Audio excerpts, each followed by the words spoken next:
तो है एवरीवन, कैसे हैं? तो आज देखिए हम बात करने वाले हैं क्लास 10th संस्कृत और ये 6 चैप्टर से है संस्कार क्या है, संस्कार का वर्णन करें। तो देखिए हम सबसे पहले हम बता दें कि संस्कार क्या है ना। संस्कार संस्कार क्या है ना। तो देखिए संस्कार जो होता है ये किसी भी व्यक्ति में अच्छे गुण का आना संस्कार कहलाता है। समझिए, कोई व्यक्ति यदि अच्छे गुण का ग्रहण करते हैं, कोई व्यक्ति अच्छे गुणों को ग्रहण करते हैं तो उसे ही क्या कहते हैं? संस्कार कहते हैं। अब मान लीजिए, और किसी भी विद्यार्थी में, कोई भी लोग में, कोई भी है, कोई भी कुछ भी करता है, स्टूडेंट हो या चाहे कुछ भी कोई भी करते हैं, उसके अंदर संस्कार होना बहुत ही जरूरी है। समझ गए? कहता है ना कि इसका संस्कार देखो कैसा है। यदि अच्छा कार्य करता है फिर भी संस्कार को ही दोष देते हैं, है ना। यदि बुरा काम करता है फिर भी संस्कार को ही दोष देते हैं। यदि किसी का अच्छा संस्कार है तो कहता है कि ये इनका देखो संस्कार कैसा है, इनसे सीखो। यदि कोई बुरा कार्य करता है तो फिर भी कहते हैं देखो इसका संस्कार कैसा है। तो आप लोग को भी क्या करना है कि संस्कार को एक अच्छा वाला संस्कार समझ ग्रहण करना चाहिए। किसी इंसान के साथ कैसे बात करते हैं, किसी के साथ कैसे रहते हैं, किसके साथ कैसे सलूक करते हैं, ये संस्कार होता है। समझ गए ना। तो चलिए आइए, आप समझ गए हैं कि किसी भी व्यक्ति में अच्छे गुण का ग्रहण करना ही संस्कार कहलाता है ना।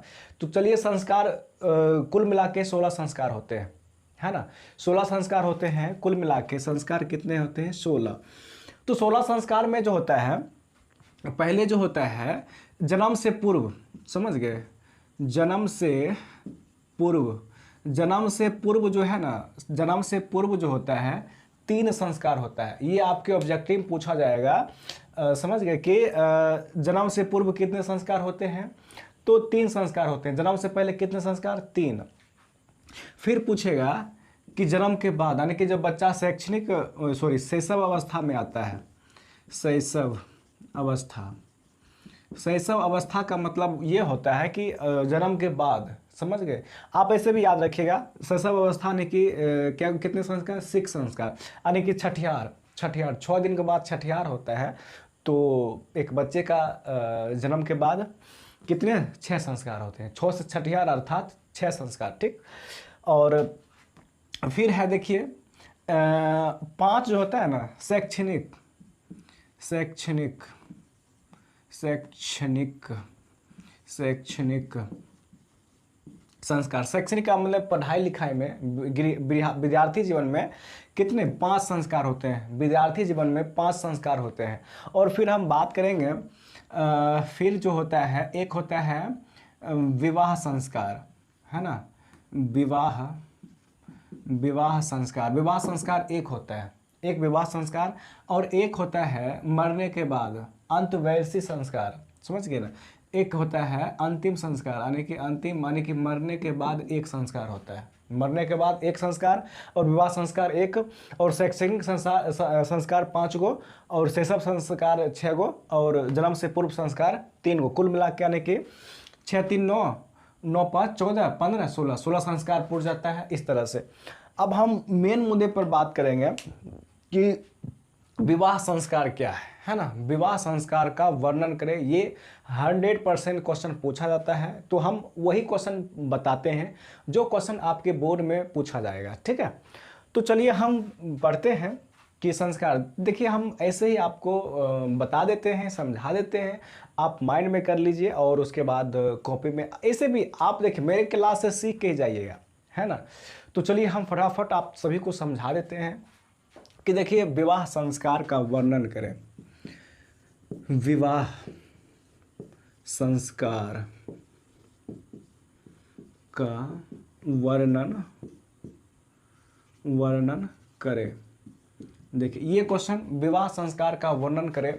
तो देखिए विवाह संस्कार जो होता है, यानी कि विवाह संस्कार के बाद ही हम मनुष्य जितना भी, चाहे लड़की हो चाहे लड़का हो, ये विवाह संस्कार के बाद जो होता है ना गृहस्थ जीवन बिताने लगता है। गृहस्थ जीवन में क्या होता है, अब जैसे कि मान लीजिए हम यदि कुंवारी अवस्था में हैं तो हम क्या करते हैं कि मतलब पढ़ाई लिखाई और उसके बाद उतना कमाने उमाने पर ध्यान नहीं देते हैं और इधर उधर करते रहते हैं।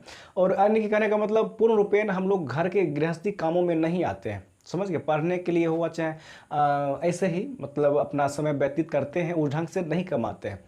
लेकिन जब हम विवाह हो जाता है तो विवाह होने के बाद एक इंसान जो होता है, लड़का हो चाहे लड़की हो, ये घूमना उमना छोड़ के और ये क्या करते हैं, गृहस्थ जीवन में आ जाते हैं। गृहस्थ काम जो होता है, घर का काम हो चाहे बाहर का काम हो, खेत का काम हो चाहे कहीं प्रदेश में कमाने का काम हो, समझ गए, तो वो क्या करते हैं, गृहस्थ जीवन में चले आते हैं, घर के कामों में उलझ जाते हैं, समझ गए।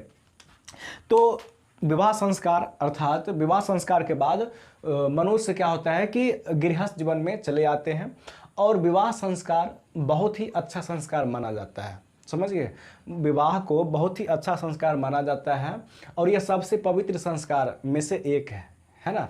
विवाह को पवित्र संस्कार माना जाता है। इसमें अनेक प्रकार के कर्म कांड होते हैं, अनेक प्रकार के क्रियाकलाप होते हैं, कर्म कांड होते हैं। जैसे कि मान लीजिए कि जब विवाह संस्कार, विवाह जब होता है तो क्या होता है कि लड़की के घर यानी कि वधू के घर जो होता है, मंडप का निर्माण होता है, फिर शादी में मुंडन भी होता है। फिर देखिए लड़के वाले को जो होता है, जो लड़की वाली वधू पक्ष के जो होते हैं वो क्या करते हैं, लड़के वाले को स्वागत करते हैं, और उसके बाद कन्यादान होता है, सिंदूरदान होता है, समझ गए, भोज होता है, और बहुत सारे रिलेटिव लोग आते हैं, और यह सभी जगह लमसम एक तरह से इस संस्कार को माना जाता है, एक तरह से उसका मतलब नियम लागू उस ढंग से। ऐसे देखिए सबका अपना अपना मतलब जो विधि विधान है सबका अलग अलग है, लेकिन ये ज़्यादातर लोग एक ही क्वालिटी के इस ढंग से लोग जो रिवाज है, रीति रिवाज है, ये सब करते हैं। तो आप लोग आई होप समझ गए होंगे विवाह संस्कार क्या है। तो एक लाइन में आंसर दें इसको, तो विवाह संस्कार अनेक विवाह संस्कार के बाद ही लोग गृहस्थ जीवन में चले आते हैं, और इसमें अनेक प्रकार के क्रियाकलाप होते हैं, कर्मकांड होते हैं, जैसे कि मतलब मंडप का निर्माण होना, मुंडन होना, और वर वधू के घर में सॉरी हाँ, ये मतलब लड़की वाले घर में लड़के वाले को स्वागत करता है, और उसमें कन्यादान होता है, सिंदूरदान होता है, बहुत सारे ऐसे होते हैं जो आप भी जानते होंगे, अपने भाषा में आप लिख सकते हैं, समझ गए ना। तो ये संस्कार से रिलेटेड कुछ क्वेश्चन था जो कि बहुत ही इंपॉर्टेंट है। संस्कार किसे कहते हैं, तो संस्कार यानी कि किसी व्यक्ति को अच्छे गुण ग्रहण करना ही संस्कार कहलाता है। और संस्कार कुल मिला के 16 होते हैं, और 3 संस्कार होते हैं जन्म से पूर्व, शैशव अवस्था में 6 होता है, शैक्षणिक 5 होता है, विवाह संस्कार 1 होता है, अंतिम संस्कार मरने के बाद 1 संस्कार होता है। विवाह संस्कार को आप समझ गए होंगे, है ना। तो ये वीडियो आप लोग के लिए खास करके बनाया गया ताकि ये क्वेश्चन बोर्ड में पूछा जाता है, और फिर इसके बाद भी करेंगे क्वेश्चन, समझ गए, आप लोग करवाएंगे। तब तक के लिए थैंक यू सो मच।